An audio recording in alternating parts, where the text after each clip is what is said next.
হামজা রাদিয়াল্লাহু আনহু যখন ইসলাম তিনি কবুল করেননি, শিকার করে ফিরছিলেন। হামজা রাদিয়াল্লাহু আনহু সিংহ শিকার করতে পারতেন। সিংহ শিকার, চারটাখানি কথা মনে করছে।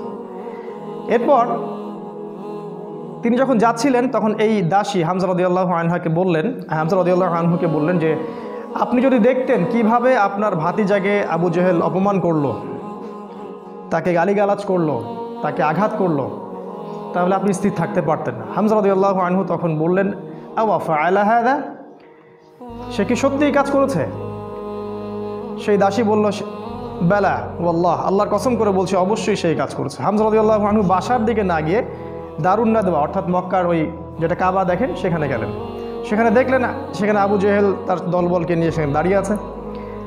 হামজা রাদিয়াল্লাহু আনহু ঘোড়া থেকে নেমেই আবু জেহেলের কলার ধরলেন এবং প্রচণ্ড জোরে একটা ঘুষি দিলেন, প্রচণ্ড জোরে। বলে দেয় আবু জেহেল কিন্তু ওই সময়কার মক্কার রাষ্ট্রনেতা, মক্কার গোত্রের সব গোত্রের কিন্তু বনু মাখজুমের সর্দার। হামজা রাদিয়াল্লাহু আনহু এই কাজটা করলেন এবং বললেন, রুদ্দাহা ইন ইসতাতা, তো যদি ক্ষমতা থাকে আমাকে ঘুষি মেরে ফেরত দে। যদি ক্ষমতা থাকে, রুদ্দাহা ইন ইসতাতা, ক্ষমতা থাকলে আমার গালেও একটা মেরে দেখা, কথাটা তো এরকম আর কি। আবু জেহেল কিছু করতে পারল না। হামজা রাদিয়াল্লাহু আনহু বললেন, ইন্নী উশহিদু আল্লা ইলাহা ইল্লাল্লাহ ওয়া আকুলু মা ইয়াকুল, আমি সাক্ষ্য দিচ্ছি আল্লাহ ছাড়া কোনো মাবুদ নাই, আমার ভাতিজা যা বলে আমিও তাই বলি। রুদ্দাহা ইন ইসতাতা, যদি তোমার ক্ষমতা থাকে তাহলে আমাকে আঘাত করে দেখাও, আজকে থেকে আমি তার দলে, সে যা বলে আমিও তাই বলি। হামজা রাদিয়াল্লাহু আনহু ছুটলেন তার ভাতিজার দিকে, দারুল আরকামে গিয়ে তাকে পেলেন এবং সেখানে গিয়ে বললেন, ইয়া ইবনে আখি, হে আমার ভাতিজা, কুনতু আনসুরুকা বিল হামিয়া, আমি তোমাকে এর আগে আত্মীয়তার সম্পর্কের জন্য প্রোটেক্ট করতাম, ওয়ালান আনসুরুকা লিল ইসলাম, আর আজকে থেকে আমি তোমাকে ইসলামের জন্য প্রোটেক্ট করব ইনশাআল্লাহ। এই ঘটনায় রাসূল সাল্লাল্লাহু আলাইহি ওয়াসাল্লাম এত খুশি হয়েছিলেন, তিনি হামজা রাদিয়াল্লাহু আনহুকে একদম বুকে জড়িয়ে ধরে চুমু খাইলেন। আর যখন হামজা রাদিয়াল্লাহু আনহু উহুদের মাঠে শহীদ হন, আমাদের নবীজি অঝোর নয়নে কেঁদেছেন। তার শাহাদাতের দৃশ্য যদি দেখতেন, আমরা যদি দেখতে পারতাম, তাকে বর্ষা নিক্ষেপ করে হত্যা করা হয়েছে, বর্ষাটা তার কলিজা ভেদ করে পিছন দিয়ে বের হয়ে গেছে, চোরাগুপ্তা হামলা চালিয়ে, কারণ সামনে থেকে তাকে মারার ক্ষমতা ছিল না। আজকেও ইসলামকে সামন থেকে শেষ করা এত সহজ না, এই জন্য পিছন থেকে সবসময় চক্রান্ত করতে থাকে এরা, কিভাবে কোথায় কি লাগায় দেওয়া যাবে, কিভাবে কি করা যাবে। আর তার কলিজাটা হিন্দা ছিঁড়ে দাঁত দিয়ে কামড়ানোর চেষ্টা করেছিল। এই হচ্ছে আমাদের শেকড়ের পূর্বপুরুষরা। তাই এই ঘটনাটা উমর রাদিয়াল্লাহু আনহু দেখেছিলেন, ওই দিন এই ঘটনাটা উমর রাদিয়াল্লাহু আনহু দেখলেন এবং বাসায় গিয়ে তিনি চিন্তা করতে থাকলেন যে সব ফাসাদের মূল মনে হয় মুহাম্মদ, এই ব্যক্তিটার কারণেই আরবের মধ্যে বিভক্তি সৃষ্টি হচ্ছে, ফিতনা ফাসাদ সৃষ্টি হচ্ছে। তাহলে আমার করণীয় কি? আমিও তো একটা গোত্রের নেতা, তিনি আদি গোত্রের নেতা ছিলেন, তো তিনি খোলা তরবারি হাতে চললেন, এবার তিনি নবীজিকে হত্যা করবেন। ওই যে ঘটনাটা জানেন আপনারা, পথিমধ্যে একজনের সাথে দেখা হলো, সে বলল যে নবীজিকে হত্যা করার আগে তুমি তোমার বোন আর ভগ্নিপতির বাসায় যাও, তারা তো ইসলাম কবুল করেছে।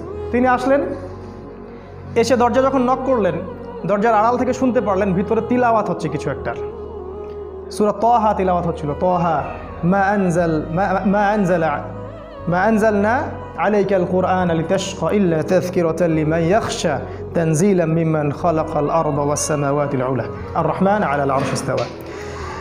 তিনি দরজা খুলে ঢুকলেন এবং জিজ্ঞাসা করলেন, মা কুনতুম তাকরাউন, তোমরা কি পড়ছিলে? বোন অস্বীকার করলো যে আমি কিছু না, তাহাদ্দাসনা বাইনানা, আমরা পরস্পরে কথা বলছিলাম। তখন তিনি বললেন যে ফালা তাকরিবা কুনতু সামিআতু ইন্নাকুমা সাবাতুমা, তিনি বললেন যে আমি শুনেছি তোমরা দুজনে সাবা হয়ে গেছো, মানে বেদিন হয়ে গেছো, মিথ্যা বলবে না আমার কাছে। তখন তার ভগ্নিপতি বললেন, ইয়া ওমর হাল রাইতা হাক্কান ফি গায়রি দীনি, এই কথাটা বললেন, হে ওমর তুমি কি ইসলাম ছাড়া অন্য কোনো দিনের মধ্যে হক খুঁজে পেয়েছো? তখন তিনি বুঝতে পারলেন সত্যি সত্যি ইসলাম কবুল করেছে। তিনি মারধর শুরু করলেন, এক পর্যায়ে বোনকে থাপ্পড় মারলেন, রক্তাক্ত হয়ে গেলেন এবং তার বোন তখন তার নাকের উপরেই বললেন যে শাহিদতু আল্লা ইলাহা ইল্লাল্লাহ ওয়া আন্না মুহাম্মাদান আবদুহু ওয়া রাসূলুহু ইফআল মা শি'তা, তোমার যা ইচ্ছা তুমি তাই করো, আমি সাক্ষ্য দিচ্ছি আমরা যে আল্লাহ ছাড়া কোনো ইলাহ নাই এবং মুহাম্মদ আল্লাহর রাসূল সাল্লাল্লাহু আলাইহি ওয়াসাল্লাম। ওমর রাদিয়াল্লাহু আনহু ঠান্ডা হলেন এবং যেহেতু বোনকে মারছেন, একটা ভালোবাসা তো কাজ করে, মাথা যখন ঠান্ডা হলো তিনি জিজ্ঞাসা করলেন যে তোমরা কি পড়ছিলে? তিনি বললেন, নাচিন ইয়া উখতি, আমাকে ওই কাগজটা দাও হে আমার বোন, আমি একটু পড়ে দেখি। প্রথমে তিনি দিতে চান নাই, পরে তার ভগ্নিপতি বললেন, তার স্বামী তাকে বললেন যে, ইশারা করলেন তাকে দেও। কারণ তারা জানতেন উমর রাদিয়াল্লাহু আনহু একজন স্বচ্ছ মনের মানুষ ছিলেন, মানে হয় হকের পক্ষে নাহলে বাতিলের পক্ষে, মন একদম ফ্রেশ, ভিতরে কোনো প্যাচ নাই, মানে আমাদের মতো না কিন্তু, মানে কিছু কিছু হকে আবার কিছু কিছু বাতিলে। দেখেন না, সুবিধা খোঁজে, আজকে যদি অনুকূল থাকে তাইলে, প্রতিকূল থাকলে নাই, এই টাইপের ছিলেন, একদম স্ট্রেট ফরওয়ার্ড, যে আমি হয় এদিকে আছি না এদিকে।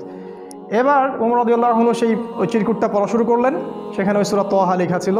এবং বলে রাখি, ওই সময় আরবে মেবি, আমি একটু ভুল হতে পারি, 16 থেকে 17 জন পড়াশোনা করতে পারতেন, 16 থেকে 17 জন লেখাপড়া করতে পারতেন, বাকিরা লেখাপড়া করতে জানতেন না। ইভেন আমাদের নবী সাল্লাল্লাহু আলাইহি ওয়াসাল্লামও লিখতে পড়তে জানতেন না, ওমর রাদিয়াল্লাহু আনহু পড়তে জানতেন। তিনি পড়লেন এবং পড়ে বুঝতে পারলেন। যখন তিনি সূরার তেলাওয়াত করতে করতে করতে করতে এই আয়াতে আসলেন, সূরা তাহার দেখবেন প্রায় এই যে 10 থেকে 20-এর মধ্যে আয়াতগুলো আছে, যে তাদেরকে অবকাশ দাও সেই দিন পর্যন্ত, জালেমদেরকে অবকাশ দাও সেই দিন পর্যন্ত যখন আল্লাহ পাক তাদের প্রত্যেককে ধরে ধরে হিসাব নেবেন। এই আয়াতগুলো যখন তিনি পড়তে লাগলেন, তখন তার হৃদয়টা গুলে, মানে আল্লাহর কালাম তো, তিনি বুঝতে পারছেন তিলাওয়াত, তিনি আর থাকতে পারলেন, স্থির থাকতে পারলেন না। তিনি একটা কথা বলেন, আমিন হাদা ফাররাত কুরাইশ, কুরাইশরা কি এটা থেকেই পালাচ্ছে? তার ইশারা করলেন যে কুরাইশরা এখান থেকেই পালাচ্ছে। তিনি চোখ দিয়ে দরদর করে পানি পড়তে লাগলো এবং তিনি বললেন, খুজুনি ইলা রাসূলিল্লাহি ওয়া আসহাবিহি, আমাকে আল্লাহ রসুল এবং তার সাহাবীদের কাছে নিয়ে চলো, আযহাবু ইলাইহি ওয়া আসলিমু, আমি তার কাছে যাব এবং ইসলাম কবুল করব। তিনি চললেন দারুল আরকামের দিকে। সেখানে ছিলেন হামজা রাদিয়াল্লাহু আনহু, ওই যে কিছুদিন আগে ইসলাম কবুল করছেন। হামজা রাদিয়াল্লাহু আনহু একজনকে পাঠালেন, দরজায় দেখো কে নক করছে। সে গিয়ে দেখলো, সাহাবীর নাম সম্ভবত খাব্বাব রাদিয়াল্লাহু আনহু। তিনি দেখলেন ফুটা দিয়ে যে ওমর ইবনুল খাত্তাব দরজার বাইরে তরোয়াল হাতে আছে। তিনি ভয় পেয়ে গেলেন, ভিতরে এসে বললেন, ক্বাদ জাআ ইবনুল খাত্তাব বিসাইফ, ইবনুল খাত্তাব তরবারি হাতে এসেছে। তখন ওমর, সবাই ভয় পেয়ে গেলেন, আবু বকর সিদ্দিক সহ, যে এবার না জানি কি হয়, কিয়ামত হয়ে যাবে এখানে, কারণ তার প্রচণ্ড রাগ ছিল।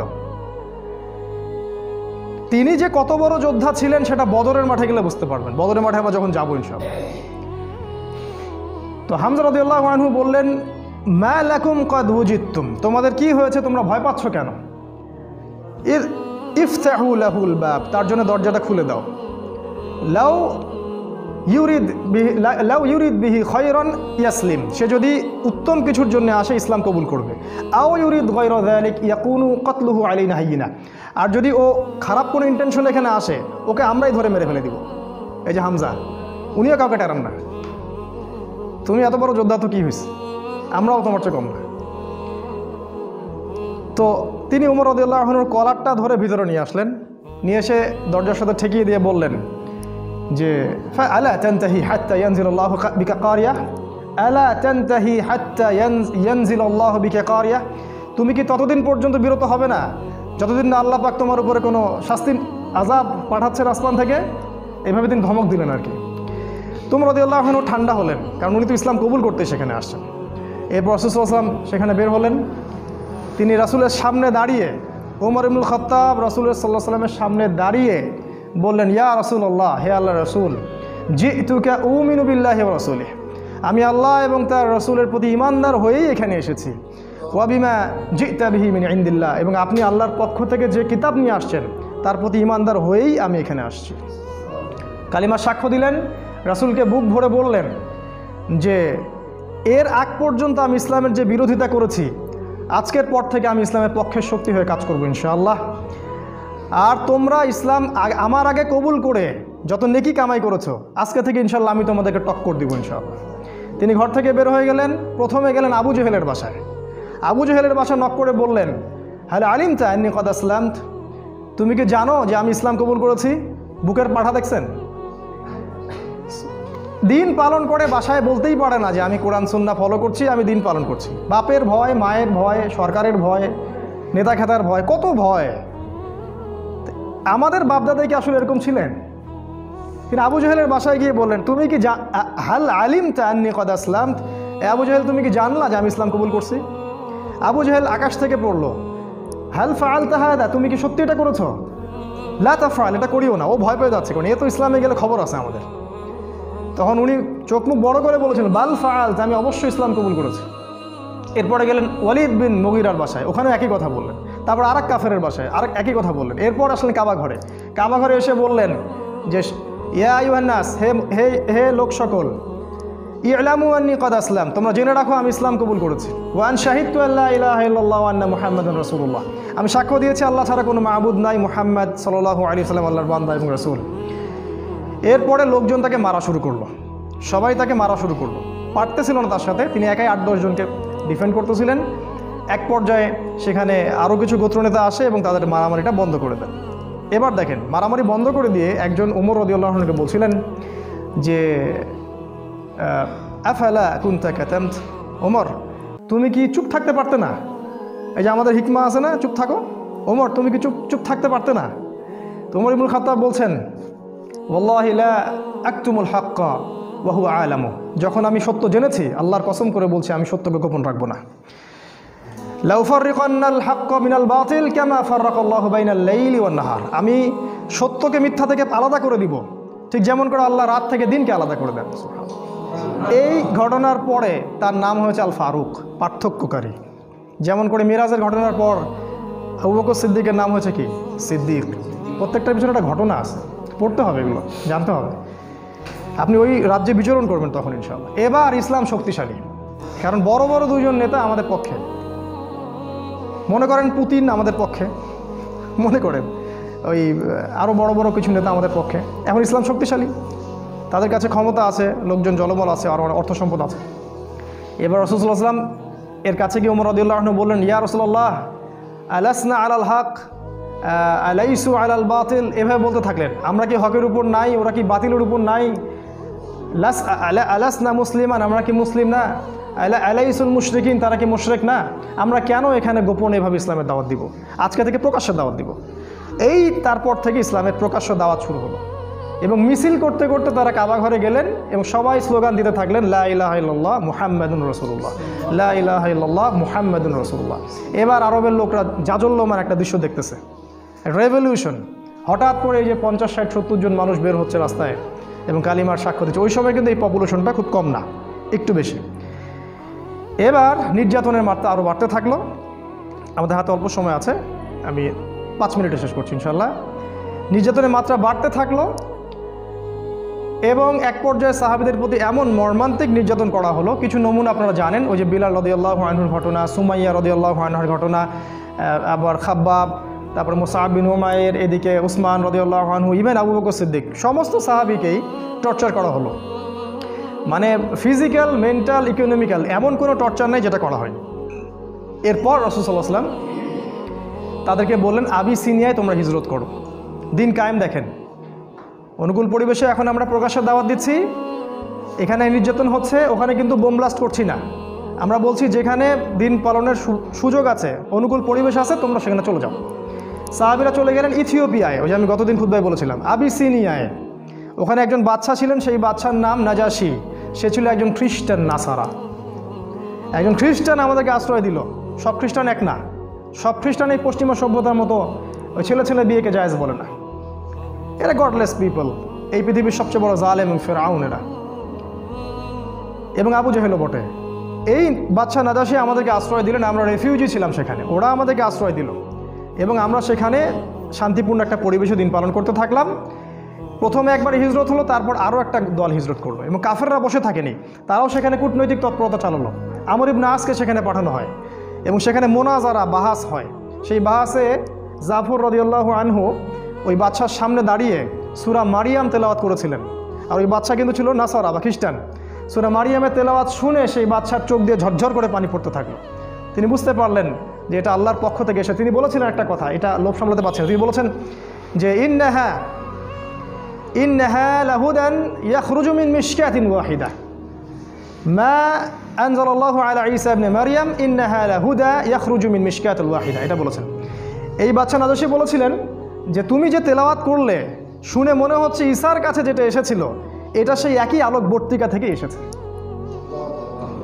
এ তো খ্রিস্টান, এ কি এদের মতো খ্রিস্টান? এরা কি এখান থেকে হেদায়েত নেবে না? সেই বাদশা নাজাশি মুসলিমদেরকে আশ্রয় দিলেন, সেখানে আমরা থাকলাম। এক পর্যায়ে এদিকে নির্যাতন আরও বাড়তে থাকলো।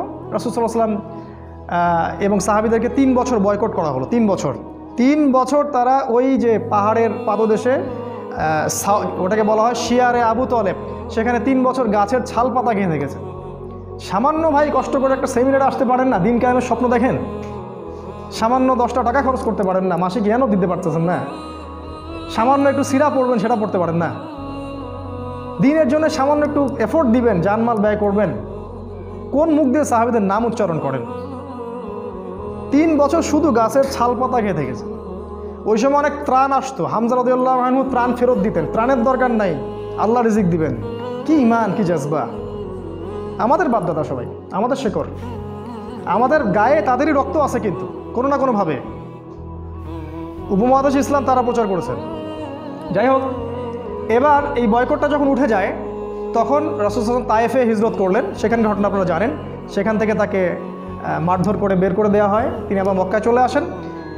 এবার মক্কায় তিনি যখন স্টে করলেন, নবুয়তের 10, 11 আর 12 এই 3টা বছর শেষ করছি আমি।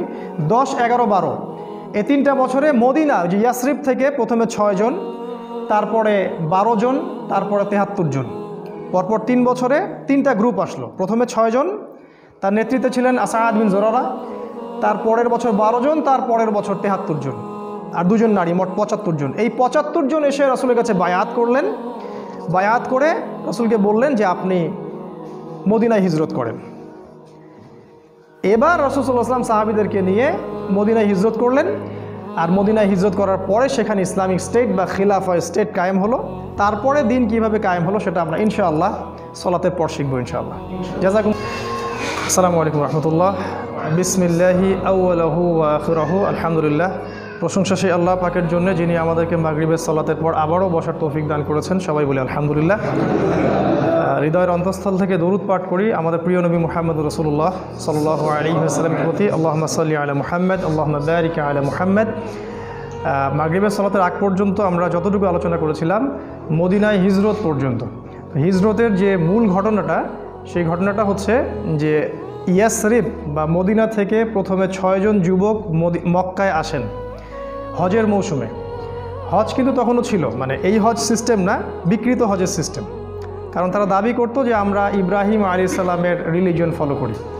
মক্কার কুরাইশরা এটা দাবি করতো আমরা ইব্রাহিমই দিন ফলো করি, এই জন্য তারা হজও কিন্তু করতো। এখনও দেখবেন, এখনও যারা মুশরিক আকীদা লালন করে তারাও কিন্তু বছর বছর হজ উমরা ঠিকই করে। তো এটা নতুন কিছু না। তো এই হজের মৌসুমে ইয়াসরিব থেকে প্রথমে 6 জন যুবক এই মক্কায় আসে হজ করতে, যারা আগে শুনেছিল যে শেষ জামানায় একজন নবী আসবেন। এই যে শেষ জামানা সম্পর্কে সচেতনতা, এটা নতুন কিছু না, এটা সবাই করেছে আগে যুগে যুগে। ইহুদিরা খুঁজে খুঁজে বেড়াতো যে কবে নবী বের হবে, আমরা কবে তার কাছে বায়াত নিব। যখন দেখলো নবী ইসমাইল আলাইহিস সালামের বংশ থেকে আসছে, তখন তারা আর সেখান থেকে বায়াত নিল না, উদ্ধত অহংকার করলো। অথচ আমরা কিন্তু ওদের কাবা, বাইতুল মাকদাসকে কেন্দ্র করে দীর্ঘদিন নামাজ পড়েছি। এটা বোঝানোর জন্য যে একই সোর্স থেকে সব নবী এসেছেন। যাই হোক, এই 6 জন যুবকের নেতৃত্ব দিয়েছিলেন আসাদ বিন জুরারাহ রাদিয়াল্লাহু আনহু নামে একজন সাহাবী। তিনি রাসূল সাল্লাল্লাহু আলাইহি ওয়াসাল্লামের সাথে দেখা করলেন 6 জন সাহাবীকে সাথে নিয়ে। আমাদের নবীজি সাল্লাল্লাহু আলাইহি ওয়াসাল্লাম কোরআন পাঠ করে শোনালেন, তাদেরকে ইসলামের দাওয়াত দিলেন এবং এই 6 জন ইসলাম কবুল করলেন আলহামদুলিল্লাহ। এই প্রথম মদিনা থেকে কেউ এসে ইসলাম কবুল করলো। এর আগ পর্যন্ত দেখলেন দীর্ঘ 10 বছর কত চড়াই উতরাই আমাদেরকে পার হতে হলো। এদিকে কাফেরদের নির্যাতন কিন্তু ব্যাপক হচ্ছিল। বয়কট করেছে 3 বছর, তার পরের বছর খাদিজা রাদিয়াল্লাহু আনহা মারা যান, একই বছর চাচা আবু তলেবও মারা যান, মাত্র 3 দিনের ব্যবধানে সম্ভবত। এবং এতে করে নির্যাতন আরও বেড়ে যায়, ওখানে থাকা আমাদের জন্য কষ্টকর হয়ে যায়। তখন নবীজি চাচ্ছিলেন হিজরত করার জন্যেই, আল্লাহ পাকের আদেশের অপেক্ষা করছিলেন। এই জন্য প্রথমে তিনি আবিসিনিয়ায় পাঠিয়েছেন সাহাবীদেরকে, তারপর নিজে গিয়েছেন তায়েফে। আপনারা জানেন তায়েফ থেকে তাকে রক্তাক্ত হয়ে ফিরে আসতে হয়। তায়েফবাসী ইসলাম কবুল করেনি। সেখানে 3 জন ভাই ছিল, আব্দে ইয়ালাইল, আব্দে মাসউদ আর হাবিব বিন আমর।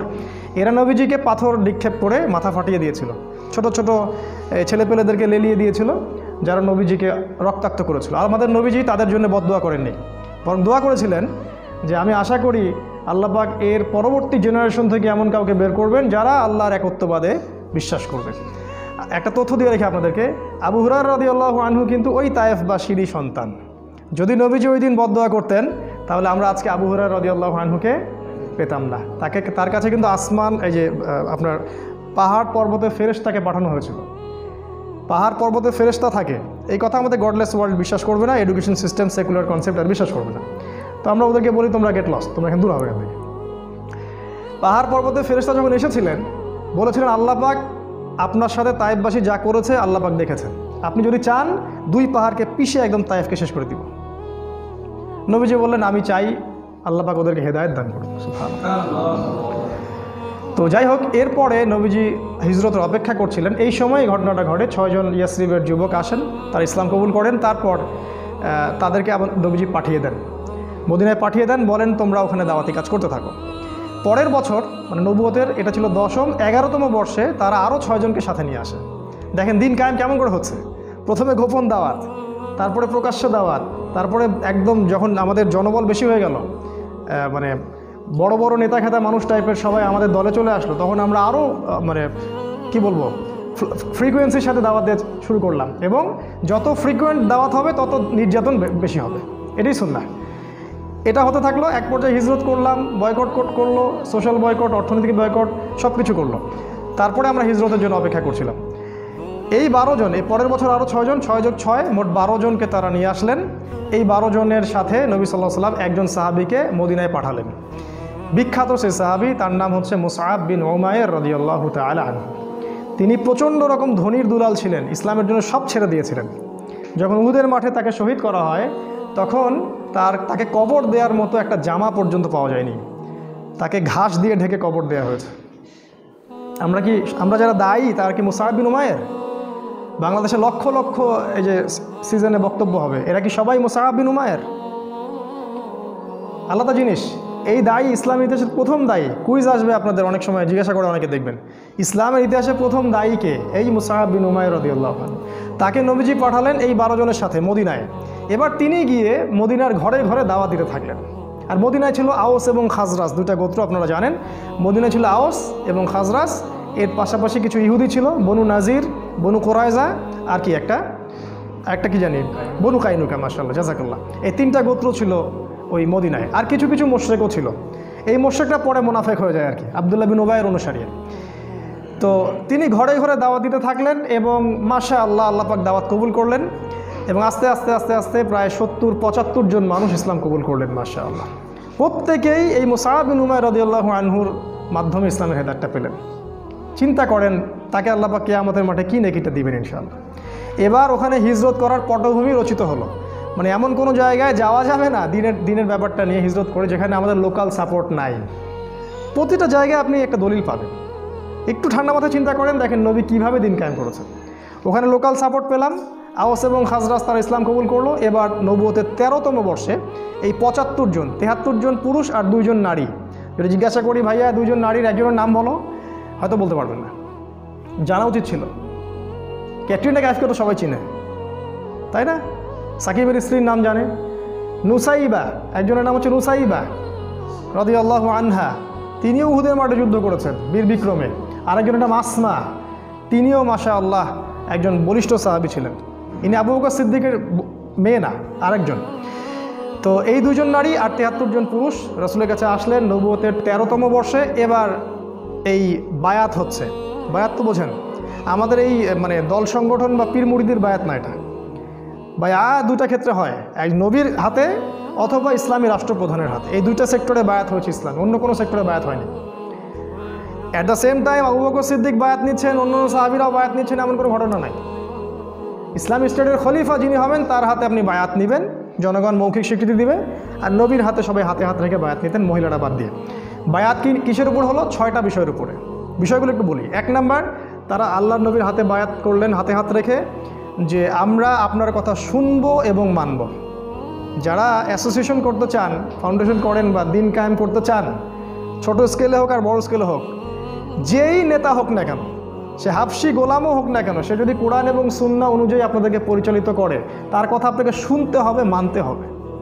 প্রথম বায়াতের এটা সেক্টর ছিল। আমরা হাতে হাত রেখে বায়াত করতে বলিনি, শিক্ষাটার কথা বলছি। না হলে কোনো অ্যাসোসিয়েশন, কোনো সংগঠন, কোনো ফাউন্ডেশন বা কোনো দাওয়াতি কাফেলা টিকবে না, অসম্ভব। শ্রবণ আনুগত্য নাই, সামি'না আতা'না নাই, টিকবে না। 2 নাম্বার, তারা বায়াত করেছিলেন যে আমরা সুখে অথবা দুঃখে, সচ্ছল অসচ্ছল উভয় অবস্থায় আল্লাহর পথে দান করব, ব্যয় করব। চিন্তা করেন, 3 নাম্বার বলেছে আমরা সৎ কাজের আদেশ করব। 4 নাম্বার অসৎ কাজে নিষেধ করব। 5 নাম্বার সত্য প্রচারে নিন্দুকের নিন্দার পরোয়া করব না। চিন্তা করতে পারেন কি বিষয়ের বায়াত হচ্ছে।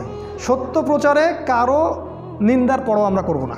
6 আমরা আপনাকে হে নবী এমনভাবে প্রোটেক্ট করব, মানে হেফাজত করব মদিনায় ইনশাআল্লাহ, যেভাবে আমরা আমাদের স্ত্রী সন্তানদেরকে হেফাজত করি। এই 6টা বিষয়ের উপর তারা হাতে হাত রেখে বায়াত করলেন এবং তারা জিজ্ঞাসা করলেন যে ইয়া রাসূলুল্লাহ এগুলা করলে আমরা কি পাবো? রাসূল সাল্লাল্লাহু আলাইহি ওয়াসাল্লাম বলেন আল জান্নাত, তোমরা জান্নাত পাবে।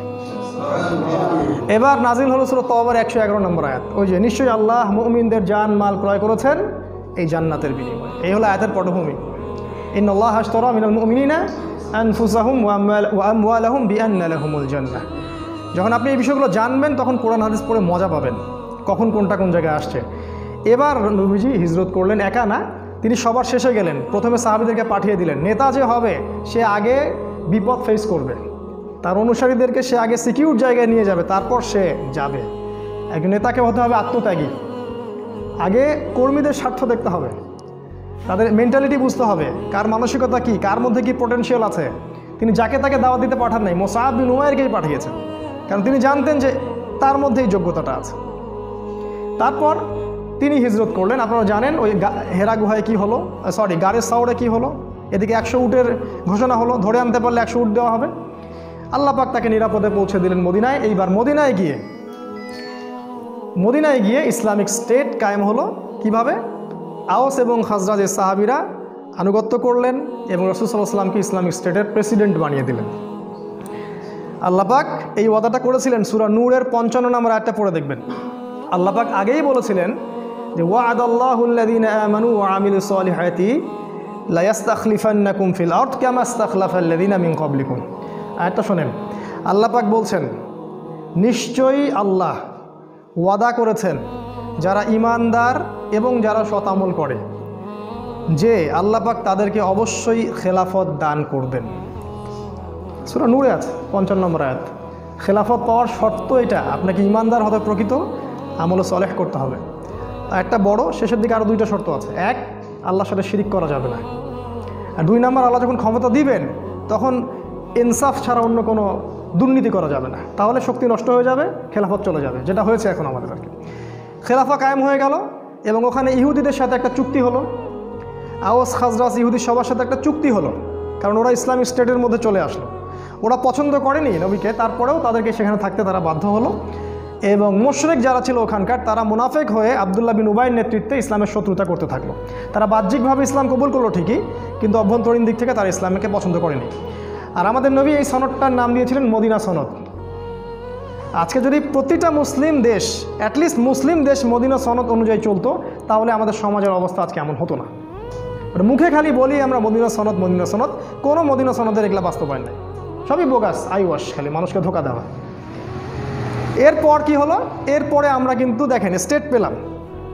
দেখেন ইসলামিক আইন বাস্তবায়ন কখন হলো? যখন আমরা স্টেট পেলাম। তারপরে মক্কায় কোনো ইসলামিক আইন বাস্তবায়ন করলেন না নবীজি। মক্কায় যখন সাহাবীদেরকে নির্যাতন করা হচ্ছিল, সাহাবীরা বলছিলেন আমাদেরকে যুদ্ধের অনুমতি দেন ইয়া রাসূলুল্লাহ, আমরা আল্লাহর পথে যুদ্ধ করব এই মুশরিকদের বিরুদ্ধে। আমাদের নবীজি কিন্তু বলছেন সবর করো, ইসবির ইয়া আলা ইয়াসির ইন্নামা ওয়াইদাকুমুল জান্নাহ, তোমরা ধৈর্য ধরো, তোমাদের জন্য জান্নাত আছে। ওই সময় ধৈর্যটাই ছিল আমাদের জিহাদ, কারণ মক্কায় আমাদের এরকম পরিবেশ ছিল না। কখন কি করতে হবে দিন কায়েমের ক্ষেত্রে বুঝতে হবে। মদিনায় গিয়ে আমরা পেলাম ইসলামিক স্টেট, আমাদের সার্বভৌমত্ব, মদিনার চুক্তি হয়ে গেল। এবার আমরা ইকোনমির দিকে ফোকাস করলাম, অর্থনীতি শক্তিশালী করা শুরু করলো, সামরিক প্রশিক্ষণ দেওয়া শুরু করলো, সাহাবীরা অস্ত্রশস্ত্র বানানো শুরু করলেন, একদম কূটনৈতিক তৎপরতা শুরু হলো এবং সারিয়া অভিযান শুরু হলো। আজকে ওই গোত্রে তো কালকে ওই গোত্রে, কারণ আমাদের মিলিটারি পাওয়ার আছে। এখন আমরা ফোর্সফুলি অন্য গোত্রে যাচ্ছি এবং গিয়ে ওদেরকে ইসলামের দাওয়া দিচ্ছি। কোনো কোনো ক্ষেত্রে ওরা যদি অন্যায় করে আমাদের বিরুদ্ধে, আমরা ওখানে অস্ত্র দিয়ে প্রতিবাদ করছি। এক পর্যায়ে মুশরিকরা মক্কার, তারা যখন বদর প্রান্তে আসলো, তখন আমরা ওখানে গেলাম। আমরা আক্রমণ করিনি বদরে। তোমরা যারা ইসলামকে জঙ্গিবাদের আর এই যে সন্ত্রাসের ধর্ম বানিয়েছো মিডিয়ার মাধ্যমে, তোমাদের মতো ছোট লোক এই পৃথিবীতে কারণ নাই আর কি। এদের মতো বড় মিথ্যাবাদী এই পৃথিবীতে কারণ নাই, কেউ নেই। বদরে ওরা আক্রমণ করেছিল, আমরা ডিফেন্ড করেছি প্রথম, এবং ওদের সৈন্য সংখ্যা ছিল 1000, আমাদের মাত্র 300 জন। ওদের 70টা উট, এতগুলা ঘোড়া, আমাদের মাত্র 2টা ঘোড়া। অসম যুদ্ধ, কোনো ক্যালকুলেশনই মিলবে না যুদ্ধ। তারপরে আল্লাহ পাক ওই যুদ্ধে আমাদেরকে বিজয় দান করলেন। যুদ্ধের ঘটনা অনেক ডিটেলস আজকে বলার সময় নাই, এতটুকু বলছি ওই যুদ্ধে আল্লাহ পাক ফেরেশতাদেরকে দিয়ে আমাদেরকে সহযোগিতা করেছে। যদি আজও সেই ঈমান, সেই আমল, সেই তাকওয়া থাকে, সেই ইসলাম থাকে, আজকেও আল্লাহ পাক ফেরেশতাকে নামায় আমাদেরকে হেল্প করতে পারেন ইনশাআল্লাহ।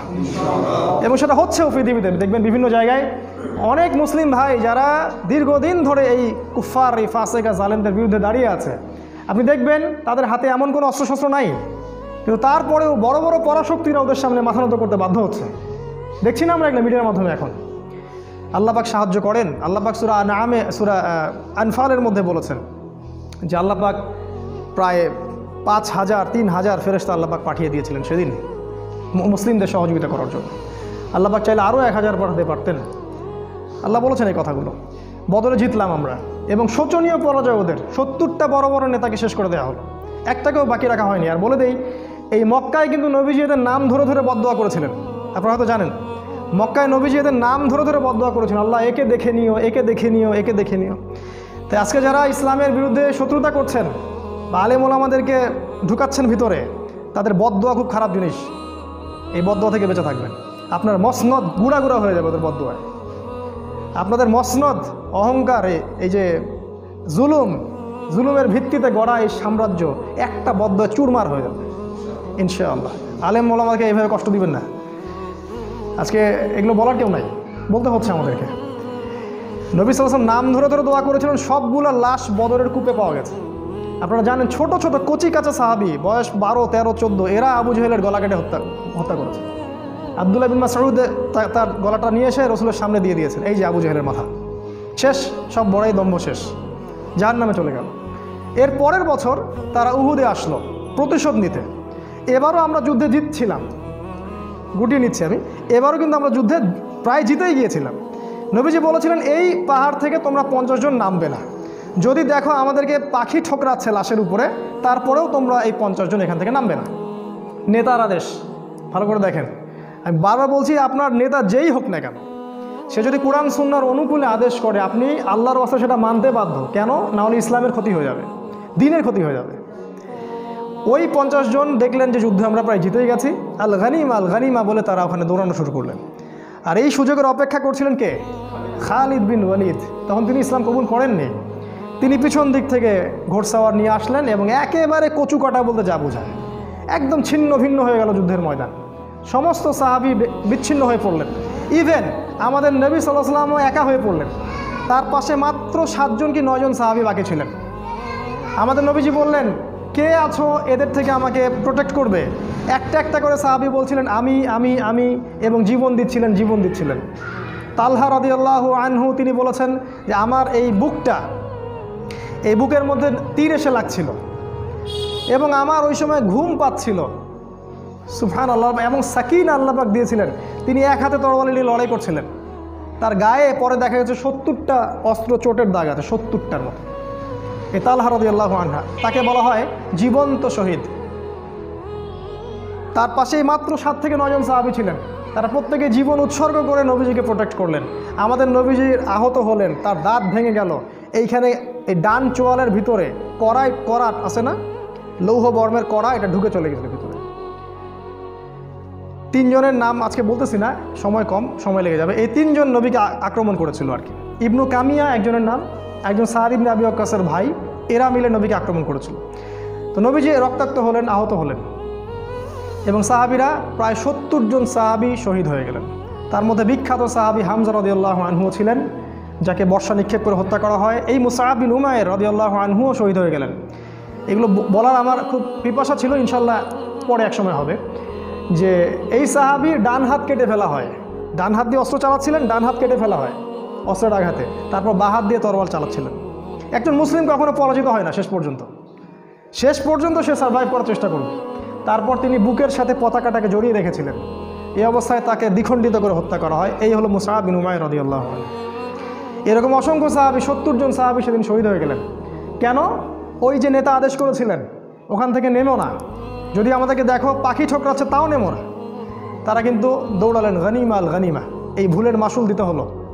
এবং সাময়িকভাবে আমরা উহুদ যুদ্ধে কিন্তু মোটামুটি বলা যায় পরাজিত দ্বার প্রান্তে চলে গেলাম। যদিও বা তারপরে ওই সাহাবীদের মাধ্যমে এবং আল্লাহ রাসূল ডাক দিলেন, এই সাহাবীরা তোমরা আমার কাছে চলে আসো। তখন সাহাবীরা যখন তার কাছে আসলেন, নবী সাল্লাল্লাহু আলাইহি ওয়াসাল্লাম আস্তে আস্তে করে উহুদ পাহাড়ের দিকে উঠে গেলেন এবং তাকে সেভ করা হলো। কিন্তু ব্যাপক ক্ষতি হয়ে গেল ইসলামের, 70 জন সাহাবী শহীদ হয়ে গেলেন। এই হলো উহুদ। তারপরে আসলো খন্দক। পরের বছর তারা আবার আক্রমণ করলো। এবার তারা ওই ইহুদিদের সাথে চুক্তি করে আক্রমণ করলো। ভিতরের ইহুদি বনু কুরাইজার সাথে চুক্তি করে তারা আক্রমণ করলো। ভিতরেও শত্রু, বাইরেও শত্রু, কি করবে? এখন সালমান আল ফারসি তিনি পরামর্শ দিলেন, ইয়া রাসূলুল্লাহ সামনে একটা খন্দক খুঁড়ে ফেলেন। এটা হচ্ছে পারস্যের টেকনিক, মানে ওই সময় ইরাক ইরান এই জায়গার টেকনিক, যুদ্ধ টেকনিক কৌশল। খন্দক থাকলে ওরাও আসতে পারবে না, আমরাও ডিফেন্ড করতে পারবো। আমাদের নবীজি খেয়ে না খেয়ে সেই খন্দক খুঁড়লেন নিজে, খালি পেটে, পেটের মধ্যে পাথর বেঁধে। প্রত্যেক সাহাবীকে 10 হাত করে জায়গা দেওয়া হলো, তোমরা খোঁড়ো। আজকে আমরা যারা দিনের রিপ্রেজেন্টেটিভ আর কি, দিনের জন্য কিছু কিছু কাজ করতে নিজের অপমান মনে হয়, ছোট মনে হয়, তাই না? আমাদের নবীজি নিজে সেখানে খন্দক খুঁড়লেন, এত বড় নেতা হয়েও। আজকে আমাদের অপমান ফিল হয় দিনের জন্য কাজ করতে। দিনের কোনো কাজই ছোট না। এবং ওই সময় অনেক মোজেজা দেখা গেল, নবীজির বরকতে খাবার বেড়ে গেল, অনেক ঘটনা ঘটেছে আর কি। যাই হোক, ওরা আক্রমণ করলো কিন্তু ওরা কিছু করতে পারলো না, কারণ খন্দক ছিল। এই প্ল্যানটা খুব মাস্টার প্ল্যান ছিল। এই টেকনিকটা আরবের কেউ তখন দেখে নাই, প্রথম দেখা হলো। আর সালমান আর ফার্সিকে আল্লাহ রসুল একজন বুকে জড়িয়ে ধরলেন। তিনি বললেন, সালমান মিন আহলি বাইত, সালমান আজকে থেকে আমার পরিবারের একজন। সুবহানাল্লাহ, চিন্তা করছেন, সালমান আমার পরিবারের একজন আজকে থেকে। এই জন্য শিয়ারা তাকে নিয়ে একটু বেশি বাড়াবাড়ি করে, এই জন্য বুঝবেন, এখন বুঝবেন জিনিসগুলো। তারপরে এবার সেখানে একজন বিখ্যাত সাহাবী ছিলেন, সাদ ইবনে মুআজ রাদিয়াল্লাহু আনহু। তার একটা কথা ছিল, এই কথাটা বলে আমি আগাচ্ছি। তিনি বলেছিলেন, ইয়া রাসূলুল্লাহ, আপনি যুদ্ধ করেন, আমরা মুসাকে তার কওম যা বলেছিল আমরা কখনো আপনাকে সেটা বলবো না। আপনি যদি আমাদেরকে নিয়ে সমুদ্রে ঝাঁপাতে চান, আমরা আপনার সাথে সমুদ্রেও লাফ দিতে প্রস্তুত আছি। পাবেন এরকম অনুসারী? এখন এরকম মুসলিমরা পাবেন? এই সাদ বিন মুআজ রাদিয়াল্লাহু আনহুকে এই খন্দকের যুদ্ধে শহীদ করা হয় এবং তিনি দোয়া করেছিলেন, আল্লাহ, মুশরিকদের সাথে যদি কোনো যুদ্ধ বাকি থাকে আমাকে জীবিত রেখো। তিনি শহীদ হলেন এবং শহীদ হওয়ার আগে বললেন যে আজকের পর থেকে মুশরিকরা আমাদেরকে আর আক্রমণ করবে না, কারণ আমি আল্লাহর কাছে দোয়া করেছিলাম যদি মুশরিকদের সাথে কোনো যুদ্ধ বাকি থাকে আল্লাহ আমাকে আপনি বাঁচিয়ে রাখেন। আজকে আমি শহীদ হচ্ছি, তার মানে এরপর থেকে ইসলাম আরও সামনের দিকে যাবে, আর ওরা আমাদেরকে আক্রমণ করতে পারবে না। এবং তাই হলো। এরপর থেকে তারা আর আমাদেরকে আক্রমণ করতে পারলো না। এরপর থেকে সব কাউন্টার অ্যাটাক শুরু হলো এবং আমরা এবার অফেন্সিভলি অ্যাটাক করা শুরু করলাম। আগে আমরা ডিফেন্স করছিলাম, এবার আমরা অ্যাটাক করা শুরু করলাম। আস্তে আস্তে আরবের বিভিন্ন গোত্রগুলো আমরা আস্তে আস্তে করতলগত করলাম। এবং 6ষ্ঠ হিজরিতে গিয়ে নবী সাল্লাল্লাহু আলাইহি ওয়াসাল্লাম হুদাই ওই যে ওমরা করতে যেতে চাইলেন, তারা পথ আটকে দিল এবং ওখানে খালিদ বিন ওয়ালিদ অন্যান্য সাহাবী, ওই সময় তারা মানে কুফার ছিলেন, তারা পথ আটকে দিল। সেখানে চুক্তি হলো, হুদাইবিয়ার চুক্তি, 10 বছর আমরা লড়াই করব না, আমাদের কেউ আপনাদের ওখানে গেলে আপনারা ফিরিয়ে দিবেন, আপনাদের কেউ আসলে আমরা ফিরিয়ে দিব না, ইত্যাদি। সবগুলোতে নবীজি বললেন, ঠিক আছে, তোমরা যা বলবা তাই। কারণ নবীজি জানতেন কোনো মুসলিম মুরতাদ হয়ে তোমাদের দলে যাবে না, যদি আসে তাহলে তোমাদের থেকে আমাদের এখানে আসবে। এবং তিনি চাচ্ছিলেন, দেখেন মাস্টার প্ল্যানটা ছিল এই নবীজির মাস্টার প্ল্যান। দিন কায়েম মানে আপনাকে মাস্টার প্ল্যান করতে হবে, একদম বড় প্ল্যান, ছক কষে আপনাকে প্ল্যান মাফিক যেতে হবে। সেটা হলো নবীজি চাচ্ছিলেন আগে বড় শক্তিটার সাথে আমরা চুক্তিবদ্ধ হই, তারপরে আমি ছোট ছোট সবগুলোকে দেখে নিব। কারণ ছোট ছোট কারা? মদিনার মুনাফিক, ওই বনু কুরাইজা, বনু কাইনুকা, বনু নাজির, এদেরকে দেখতে হবে, কারণ এরা আমাদের খুব ক্ষতি করছে। ইহুদি হচ্ছে একটা সবচেয়ে বি ক্লাস একটা জাত আর কি। এবার নবীজি যখন মুশরিকদের সাথে 10 বছর চুক্তি হয়ে গেল, তিনি নিশ্চিত হয়ে গেলেন এরা আর আমাদেরকে এখন আক্রমণ করবে না, চুক্তিবদ্ধ আছি আমরা। এবার তিনি খায়বার অ্যাটাক করলেন কাউকে না জানিয়ে। ইভেন তার স্ত্রীকেও তিনি বুঝতে দিলেন না যে কালকে সকালে আমি আক্রমণ করতে যাচ্ছি। দেখেন কি মাস্টার প্ল্যান। এবং খায়বারের পতাকা দিলেন তিনি আলী রাদিয়াল্লাহু আনহুর হাতে, এবং তিনি বললেন যে কালকে আমি এমন একজনের হাতে পতাকা দিব যাকে আল্লাহ ভালোবাসেন, তার রসুলও ভালোবাসে। সুবহানাল্লাহ। সবাই আশা করছিলেন যে আমি হব সেই সাহাবী, কিন্তু সকালবেলা তিনি খুঁজলেন আলী কোথায়। ওই ছোট্ট আলী যার কথা বললাম প্রথমে, বড় হয়ে গেছে এখন। উনি ইসলামের এমন কোনো যুদ্ধ নাই যেখানে রসুলের পাশে ছিলেন না, বদরেও, উহুদে, সব জায়গায়। আমাদের বাচ্চাদেরকে আলীর মতো তৈরি করতে হবে রাদিয়াল্লাহু আনহু।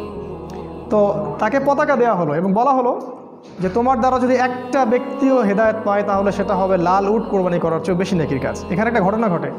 আলী রাদিয়াল্লাহু আনহু যেটা দুর্গ জয় হচ্ছিল না, সেই দুর্গে একজন সেনাপতি ছিল, তার নাম হচ্ছে মারহাব। এই মারহাব এত বড় যোদ্ধা ছিল যে একাই সে 10-20 জনের সাথে লড়তে পারত।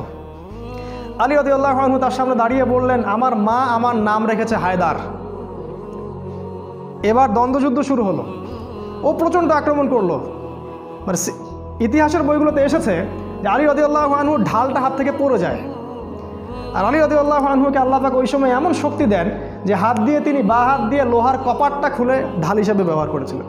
সুবহানাল্লাহ। এবং তার একটা কোপ এই মারহাবের মাথা থেকে শুরু করে একদম পা পর্যন্ত বডিটা পুরো দ্বিখণ্ডিত হয়ে গেল এবং তরোয়ালটা মাটিতে গেঁথে গেল। এইভাবে মারহাবকে নিহত হতে হয় এবং আলী রাদিয়াল্লাহু আনহুর মাধ্যমে এই দুর্গটা জয় হয়, নামুস দুর্গ। পরে দেখবেন এবার খায়বার বিজয় হয়ে গেল। খায়বার বিজয়ের পর প্রচুর সম্পত্তি পেলাম আমরা, গনিমতের মাল, এবং মুসলিমদের মধ্যে যারা দরিদ্র ছিল সবার ইকোনমিক অবস্থা ভালো হয়ে গেল। আল্লাহর পথে জিহাদ করবেন না, কখনো অর্থনৈতিক স্বাবলম্বিতা আসবে না। শুধু ওই ধার ঋণ আর ওই করে আমাদের চললে হয়তো হবে না। যেদিন থেকে এই উম্মাহ জিহাদ ছেড়ে দিয়েছে ওই দিন থেকে আমরা আজকে দাস হয়ে গেছি। এক সময় যারা আমাদেরকে ট্যাক্স দিত, জিজিয়া দিত, আমাদের শেল্টারে বড় হতো, এরাই আজকে আমাদেরকে ঋণ দেয়, লোন দেয়। ওদের লোনে আমরা রাষ্ট্র চালাই, আর সব দেয় চড়া সুদে। মানে সুদ খাওয়াবে আপনাকে এই কারণে যাতে আপনার দোয়া কবুল না হয়। আমি আজকে একটা হাদিস পড়েছি, 1 মিনিট, আমি এটা আগে কখনো পড়িনি।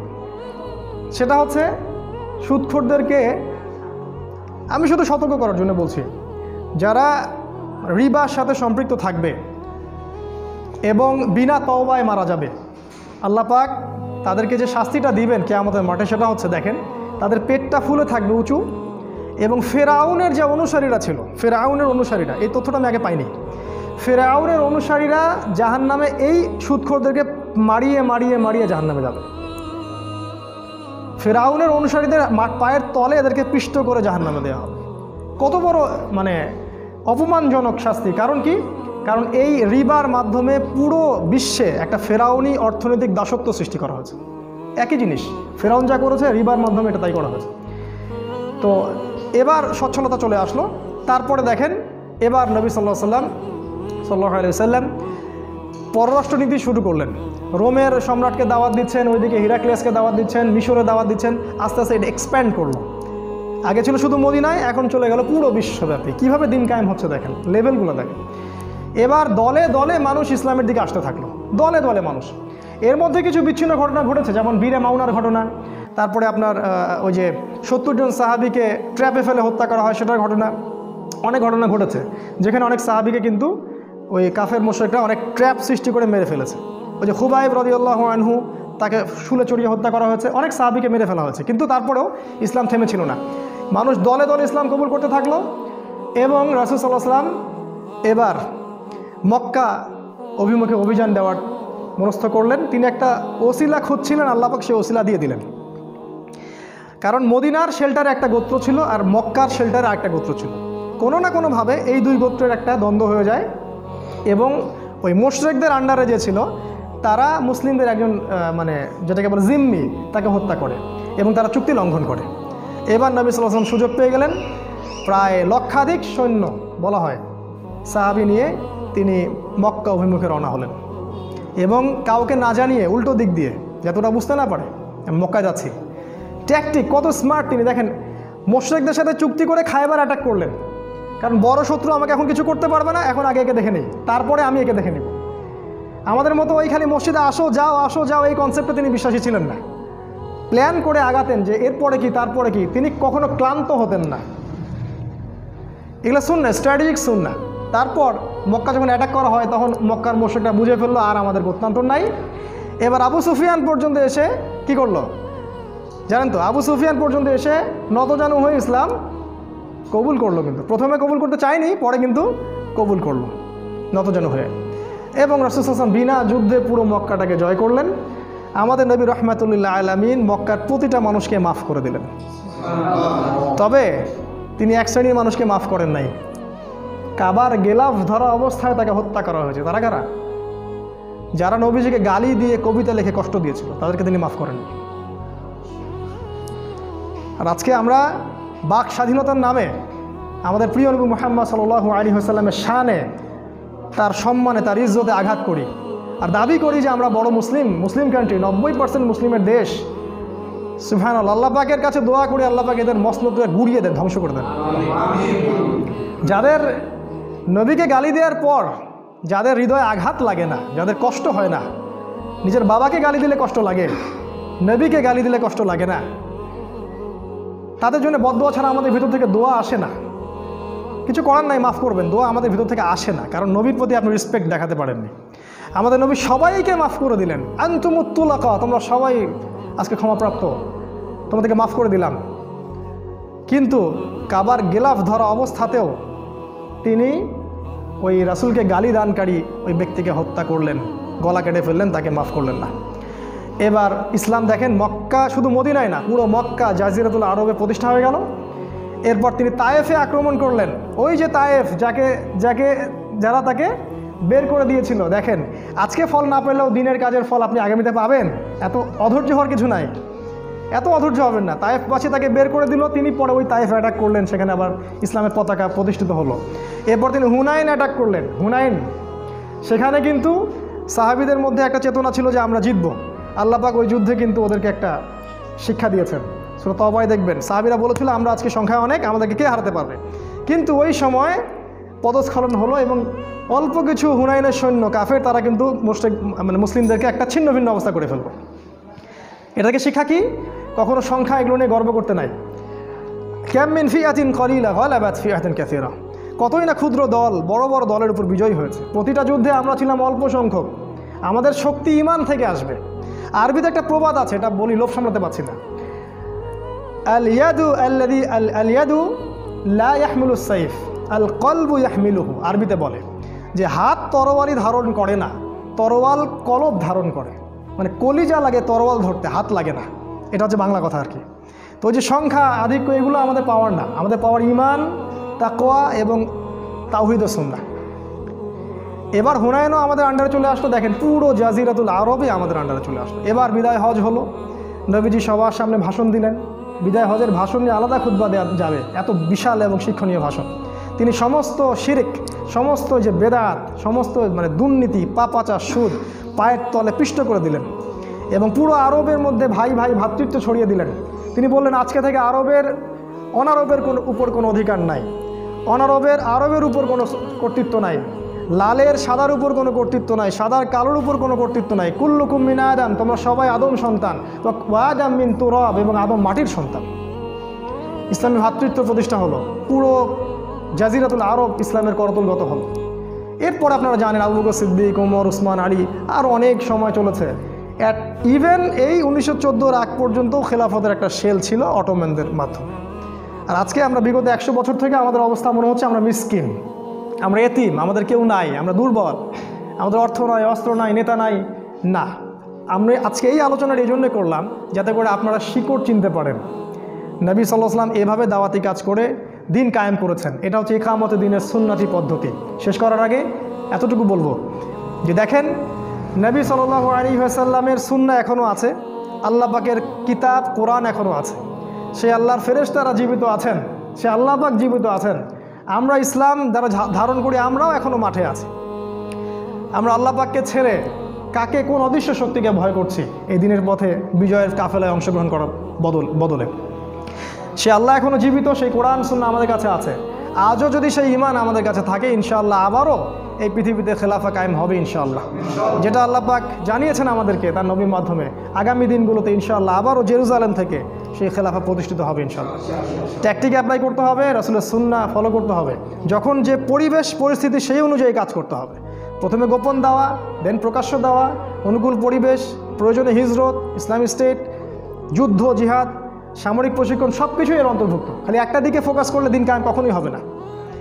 আল্লাহ পাক আমাদের সবাইকে এই আলোচনাটাকে বোঝার তৌফিক দান করুন, আল্লাহুম্মা আমিন। আমাদের সবার মাঝে রাসূলের সুন্নাহকে জাগ্রত করুন, আমাদেরকে কোরআন এবং সুন্নাহর চেতনায় আল্লাহ পাক বলিয়ান করুন, এবং আমাদেরকে আল্লাহর জন্যে, আল্লাহর দিনের জন্যে আমাদের জান, মাল, সময়, শ্রম যা আছে সব কিছু ব্যয় করে দিন প্রচার ও প্রতিষ্ঠা এবং ইকামতের দিনের কাজে আল্লাহ পাক আমাদেরকে নিবেদিত প্রাণ করে দিন, আল্লাহুম্মা আমিন।